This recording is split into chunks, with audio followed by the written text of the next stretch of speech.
ரஹ்மான் சைடில் வந்து அவங்க சிஸ்டர்ஸ்க்கு எல்லாருக்குமே ஒரு வெள்ளா கரெக்டாக இது பண்ணி விட்டார், யாரும் இல்லைங்கிறது மாதிரி பண்ணி விட்டார். அதில் அவங்கள வெள்ளா இருக்காங்க. பையன் இவர் வந்து கொஞ்சம் அங்கேருந்து ஒரு இவர்கிட்ட வந்து அந்த சிக்கு புக்கு சிக்கு ரயில் அப்படி அந்த பாடல் தான், அதில் பாடல் மூலமாக தான் இவர் திரும்பி பார்க்க வைக்கிறாங்க அந்த பாடல் மூலமாக. அதுக்கு பிறகு சின்ன பையனாக சில படங்கள் அப்புறம் அதுக்கு பிறகு வளர வளர இவர் என்ன பண்ணுறாருன்னா, இதில் என்னென்னா உங்களுக்கு ஒரு மியூசிக் பண்ண படங்கள் எல்லாம் சக்ஸஸ் ஆகிடுச்சு. அவர் நடித்த படங்கள் தான், மியூசிக் பண்ண படங்கள்லாம் நல்லா ஓடிச்சு. அவர் நடித்த படங்கள் தான் தேட்டர் விட்டு ஓடிச்சு. அது அவர் நடித்த 2-3 படங்கள் தான் போனது. அது பார்த்தீங்கன்னா அந்த டார்லிங் படம் என்னென்னா, அது வந்து இவர் படங்களில் நடிக்க ஆரம்பித்த பிறகு கொஞ்சம் நிறைய ஹீரோயின்களோடு பழகக்கூடிய சூழல்லாம் உருவாகும்.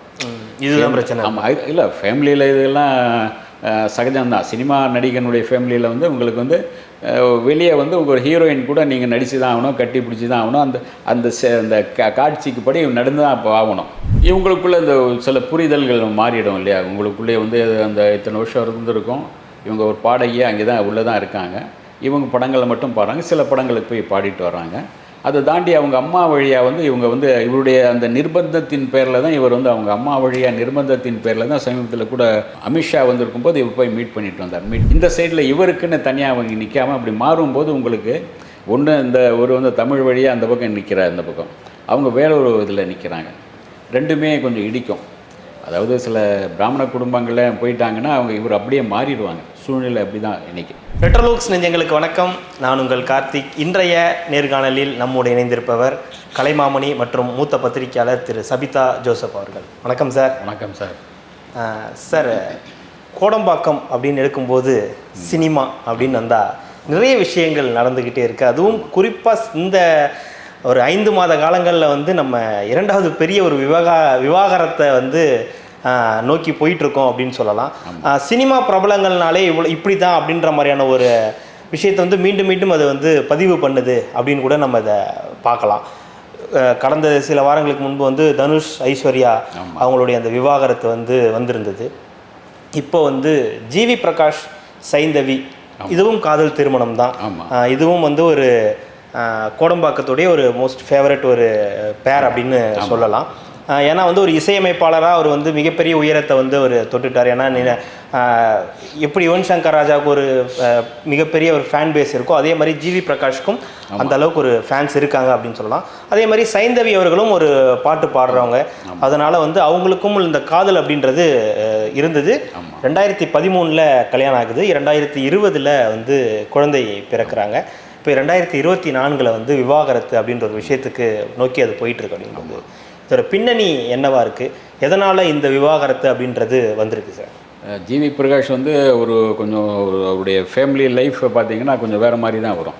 அது என்ன, அதை வந்து நம்ம தப்பாகவும் பேச முடியாது, இதாகவும் பேச முடியாது. அவங்க அப்பா வந்து வெங்கடேஸ்வரன், வெங்கட்ராமனும் வெங்கடேஸ்வரன் நினைக்கிறேன், அது அவருடைய அப்பா பேர் ஜிவி பிரகாஷ். அவர் வந்து இது ஒரு ஜவுளி கடை அதிபர். அவருடைய அம்மா அவங்க வந்து அப்போது அவங்க கன்வெர்ட் ஆகிறதுக்கு முன்னே அவங்க பேர் வந்து காஞ்சனாங்கிற பேரில் இருந்து காஞ்சனா அவங்க. அதில் வந்து இவங்க அதுக்கு பிறகு இவங்க வந்து ரெஹனா அப்படின்னு பேர் மாற்றி இதான பிறகு ரெஹனா பேகம்னு மாற்றிட்டாங்க. அவங்க முஸ்லீமாக இருக்கும்போது இவர் வந்து பையன் வந்து சின்ன வயசில் வந்து ஒரு முஸ்லீம் மாதிரி கொஞ்சம் வளர்க்கப்பட்டான். அவர் அந்த இவருடைய ரஹ்மானுடைய இசைக்குழுவிலே தான் இருப்பார். அங்கே வந்து பாட்டெல்லாம் ஏதாவது பாடிட்டு இருப்பார். அந்த ராயிலா ஹாயில்லா அப்படின்லாம் பாடல்லாம் அதில் பாடியிருக்காரு. அதோடு ஒட்டி இருந்தார். அதுக்கு பிறகு அப்படியே வளர வளர அப்பா சைடில் அவர் போயிட்டார். அப்பா சைடில் போன பிறகு ஜிவி பிரகாஷாக வேறு மாதிரி ஒரு இந்து பையனாக வளர ஆரம்பித்தார். அது அவங்களுக்குள்ள ஒரு ஃபேமிலிக்குள்ளே ஒரு ஆனாலும் கூட ஒரு டச் இருந்தது. அப்பா மகனுக்கும் அம்மாவுக்கும் நல்ல டச் இருந்தது. அவங்களுக்குள்ள அந்த புரிதல்லாம் இருக்குது. ஆனால் எந்தமே இதுவும் கிடையாது. அவங்க நல்லா தான் இருக்காங்க, அவங்க சேஃபாக தான் இருக்காங்க. ரெஹனா மேடம் அவங்களுக்கு சொத்து பத்துலாம் ரஹ்மான் சைடில் வந்து அவங்க சிஸ்டர்ஸ்க்கு எல்லாருக்குமே ஒரு வெள்ளா கரெக்டாக இது பண்ணி விட்டார், யாரும் இல்லைங்கிறது மாதிரி பண்ணி விட்டார். அதில் அவங்கள வெள்ளா இருக்காங்க. பையன் இவர் வந்து கொஞ்சம் அங்கேருந்து ஒரு இவர்கிட்ட வந்து அந்த சிக்கு புக்கு சிக்கு ரயில் அப்படி அந்த பாடல் தான், அதில் பாடல் மூலமாக தான் இவர் திரும்பி பார்க்க வைக்கிறாங்க அந்த பாடல் மூலமாக. அதுக்கு பிறகு சின்ன பையனாக சில படங்கள் அப்புறம் அதுக்கு பிறகு வளர வளர இவர் என்ன பண்ணுறாருன்னா, படிச்சுட்டு அதுக்கு பிறகு ஒரு மியூசிக் டைரக்டர் ஆகணும், அந்த பின்னணி இசை அதெல்லாம் கற்றுக்கணுன்னு இவருக்கு இவர் ரஹ்மான் சாரை தாண்டி வேறு ஆட்கள்கிட்டையும் போய் கற்றுக்கிறார். வெவ்வேறு ஆட்கள்கிட்ட போயிட்டு கற்றுக்கிட்டு அப்படியே தன்னை வளர்த்துட்டு வரும்போது அதுக்கு பிறகு அவர் தன்னை வந்து ஒரு மியூசிக் டைரக்டராக அவர் ப்ரொமோட் பண்ணுறாரு. அந்த வெயில்ங்கிற படத்தின் மூலமாக பண்ணுறார். ஆனால் அவர் மியூசிக் டைரக்டராக அதில் என்னென்னா இவர் மியூசிக் டைரக்டராக பண்ண படங்கள் எல்லாமே சக்ஸஸாக இருக்குது. இந்த பிஜிஎம் சாங் உட்பட எல்லாமே உங்களுக்கு ஒரு பெரிய லெவலில் பேசப்படும். முதல் படத்துலேயே வந்து அது மிகப்பெரிய வெயிலோடு விளையாடு அப்படிங்கிற மாதிரி ஒரு சாங்கு பட்டையை கிளப்பிச்சு அது ஒரு பெரிய லெவலில் போச்சு. அதுக்கு அந்த ரஹ்மான் சார் எல்லாம் வந்தாங்க, இது பண்ணாங்க, என்கரேஜ் பண்ணாங்க. அப்புறம் ரஜினி சாருடைய குசேலன் உட்பட நிறைய படங்களுக்கு உங்களை அவர் பண்ண படங்கள் எல்லாமே மியூசிக் டைரக்டராக பார்த்தீங்கன்னா ஒரு சக்ஸஸ்ஃபுல்லான இல்லை, ஒரு ஆல்மோஸ்ட் எல்லாருக்குமே மியூசிக் பண்ணிட்டாங்க. கமலஹாசனை தவிர மற்ற எல்லாருக்கும் பண்ணிட்டாரு. விஜய்க்கு, அஜித் பண்ணிட்டாரு, தனுஷ், சிம்பு, ஆமாம் எல்லாருக்குமே பண்ணிட்டாரு. இதில் என்னென்னா உங்களுக்கு அவர் மியூசிக் பண்ண படங்கள் எல்லாம் சக்ஸஸ் ஆகிடுச்சு. அவர் நடித்த படங்கள் தான் மியூசிக் பண்ண படங்கள்லாம் நல்லா ஓடிச்சு. அவர் நடித்த படங்கள் தான் தேட்டர் விட்டு ஓடிச்சு. அது அவர் நடித்த 2-3 படங்கள் தான் போனது. அது பார்த்தீங்கன்னா அந்த டார்லிங் படம் என்னென்னா அது வந்து புத்தம் புதுசாக ஒரு பேய் வந்தது, நிக்கில் கல்ராணி அப்படிங்கிற மாதிரி. அவர் புதுசாக ஒரு ஃப்ரெஷ்ஷான ஒரு இது வரும்போது ஒரு பேயாக நடிக்கும், அழகான பேயாக. அது ஒரு கலரும் அந்த படமும் கொஞ்சம் வேறு மாதிரி இருந்து அது ஓடிச்சு. அதுக்கு பிறகு அவருடைய படங்கள்லாம் அவர் எதிர்பார்ப்போடு வந்து நடிக்கிறாரு. சில படங்கள் போகுது, சில படங்கள் போகல. அவங்க நயன்தாரா அல்லது த்ரிஷா அந்த மாதிரியான படங்களும் போயிடுது, 1-2 அந்த மாதிரி படங்கள் 1-2 போயிருக்கு. மிச்சம் படம் வந்து அப்புறம் வந்து பேச்சுலர்னு போச்சு. அது ஒரு மாதிரியான படம். பேச்சுலர் அது போச்சு சார், அது ஒரு மாதிரியான படம். ஆமாம், அது ஒரு மாதிரியான படம் தான். பேச்சுலர்னால உங்களுக்கு ஒரு மாதிரியான விஷயங்கள் தான் அதில் அது இருக்காதுல்ல அந்த படத்தில். அது கொஞ்சம் போச்சு.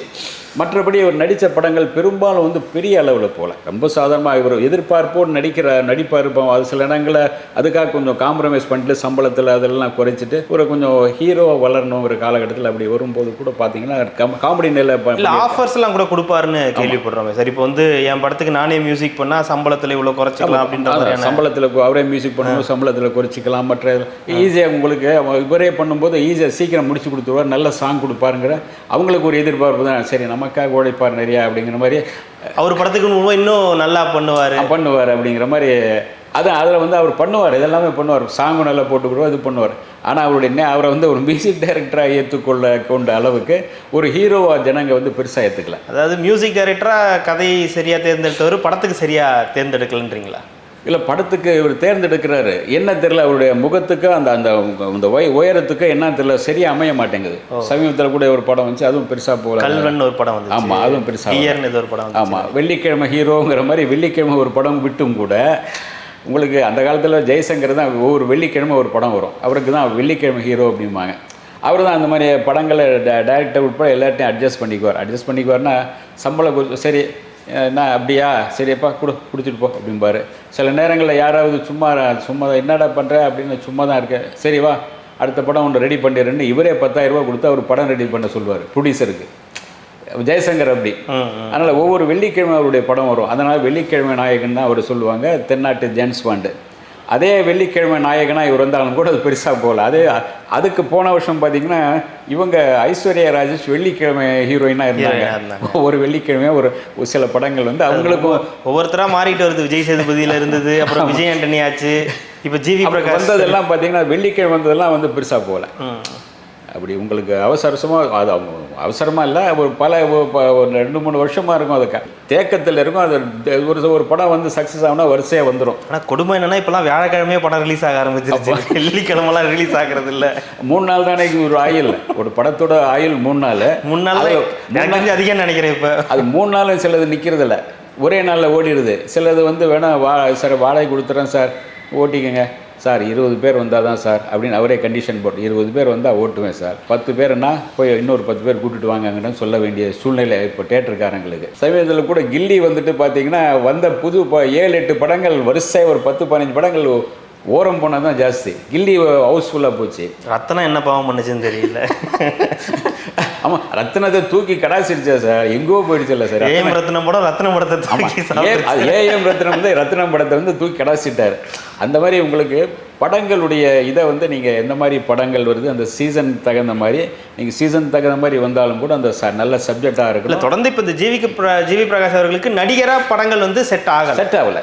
அவருக்கு வந்து ஒரு மியூசிக் டைரக்டராக சக்ஸஸ் ஆன அளவுக்கு இதாக ஹீரோ. அதுதான் பிரச்சனையா குடும்பத்தில்? அது இல்லை, அது பிரச்சனை கிடையாது, அதெல்லாம் பிரச்சனை கிடையாது. இது வந்து அவர் வந்து கொஞ்சம் ஃபுல்லாக எல்லாமே உங்களுக்கு நடிக்க. நான் கேட்குறது என்னென்னா பிரச்சனைனா இப்போ ஒரு தொடர்ந்து ஹீரோவாக நடிக்கிறது தான் பிரச்சனையாக இருக்கா? ஏன்னா மியூசிக் டைரக்டராக இருக்கும்போது ஒரு சக்ஸஸ்ஃபுல்லான ஒரு நபராக தான் இருந்தார்.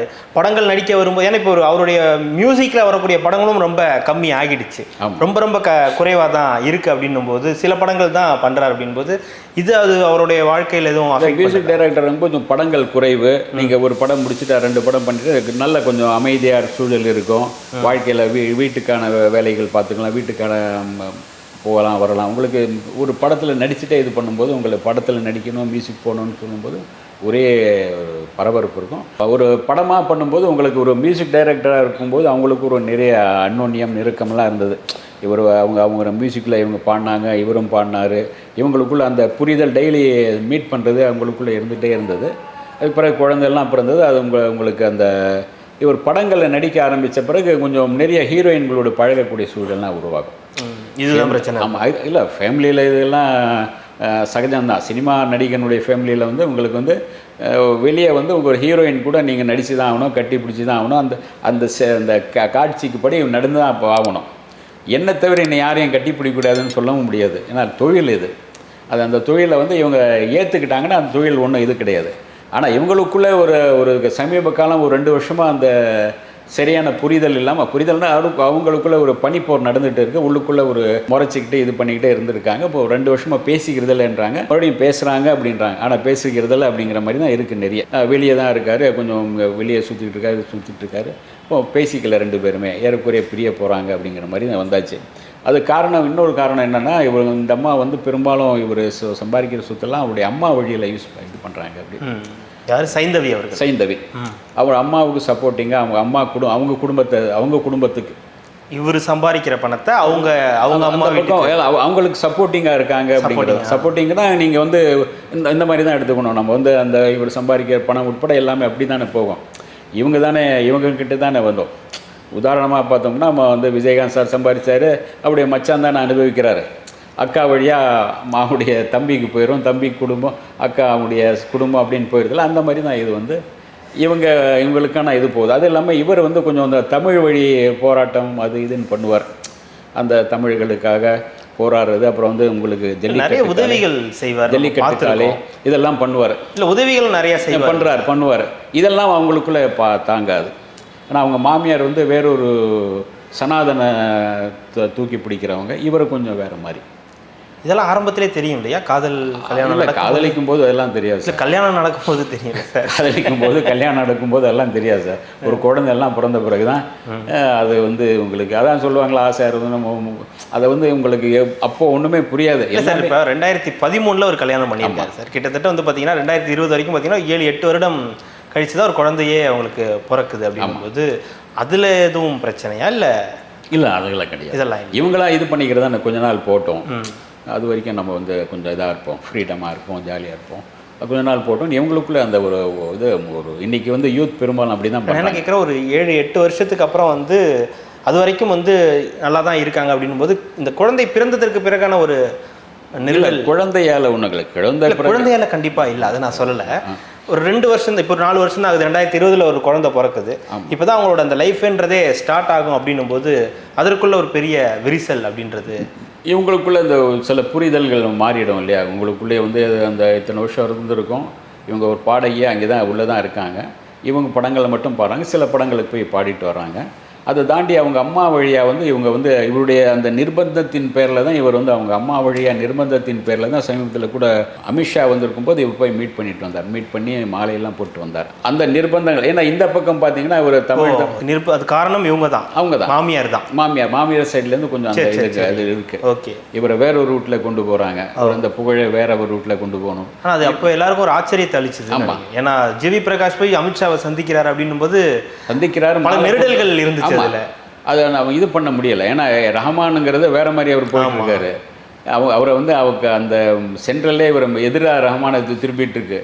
இவருடைய அக்கா பையனாக இருந்துட்டு இவரே ஏன் இப்படி போகிறாரு அப்படிங்கிற மாதிரி நிறைய பேர் பேசிக்க ஆரம்பித்தாங்க. அது காரணம் அவருடைய மாமியார் சைட்லேருந்து அந்த அழுத்தங்கள் அதெல்லாம் இருக்கிறனால அது கொஞ்சம் தவிர்க்க முடியாமல் போய் மீட் பண்ணிட்டு வரலாம் அப்படிங்கிற மாதிரி ஒரு மீட் பண்ண வந்தது. இதெல்லாமே இவருக்கான பின்னடைவுகள் தான். ஏன்னா இந்த பக்கம் பார்த்தா அவரா அப்படிங்கிற ஒரு இது வந்துடுது இல்லை. தமிழ் சமூகத்தின் பக்கத்தில் திராவிட அரசியல் பக்கத்தில் இவர் நம்ம பக்கத்தில் இருக்காருன்னு நினைப்போம். இல்லை, அவர் அங்கே தான் இருப்பார், இவரும் ஒரு சங்கியோ அப்படிங்கிற மாதிரி ஒரு அதாவது அவங்க பேச ஆரம்பிச்சுருவாங்க, சில இது பண்ண ஆரம்பிச்சிருவாங்க. இந்த மாதிரி விஷயங்கள் வரும்போது உள்ளுக்குள்ளே அந்த கொஞ்சம் நெருடல்கள் உருவாகும், கசப்பான விஷயங்கள் நடக்க ஆரம்பிக்கும். அதை வந்து தவிர்க்க முடியாது. மனைவிக்காக ஏற்றுக்கணும், குழந்தைக்காக ஏற்றுக்கணும். ஒரு குடும்பத் தலைவன் வந்தால் நீங்கள் எக்கச்சக்கமான விஷயங்கள் அதெல்லாம் நீங்கள் காம்ப்ரமைஸ் பண்ணிட்டு போனால் தான் உண்டு. அல்ல இப்போ இதெல்லாம் சேர்ந்து தான் இப்போ அவங்களோட பிரிவுக்கு வந்து பிரிவுக்கு அதுவும் ஒரு காரணம், இதுவும் ஒரு காரணம் பிரிவுக்கு. இவங்களுக்குள்ள அந்த அண்டர்ஸ்டாண்டிங் கொஞ்சம் கொஞ்சம் குறைஞ்சிட்டு வருது இல்லை. அம்மா சொல்கிறது கேளுங்க, இங்கே சொல்கிறது கேளுங்க, இது பண்ணுங்க, அது பண்ணலாம். அதாவது உங்கள் சொத்துக்களை வந்தால் நீங்கள் இது இப்படி பண்ணலாம், அப்படி பண்ணலாம். அப்படி அவங்க குடும்பத்தின் வழி அவங்க நெருக்கம் அதிகமாகும் போது இந்த பக்கம் அவங்க அம்மா வழியாக அவர் பிரிஞ்சு வந்துடுவார். இப்படி தங்கச்சி கூட இருக்காங்க, அவங்களுக்கு கூட பெருசாக யாரும் இது பண்ணலையே. அவங்களும் படிக்க அதுவும் படங்களில் நடிக்க ஆரம்பிச்சிட்டாங்க தங்கச்சி கூட. இந்த சைடு அவங்க அம்மா கூட சில படங்கள் மியூசிக் பண்ணாங்க, அது பெருசாக போகல. ஏதோ ஒரு படம் தயாரித்தாங்க, அதுவும் பெருசாக போகல. அவங்க சரி, அவங்க வந்து அவங்களுக்கு வந்து பாதிப்பு ஒன்றும் கிடையாது, நல்லா சேஃபாக தான் இருக்காங்க. ரஹ்மான் அவங்க அக்கா தம்பி இருக்கிறனால அதில் வந்து கொஞ்சம் சேஃபாக தான் இருக்காங்க. ஆனாலும் கூட இவருக்கு அந்த இது கிடையாது.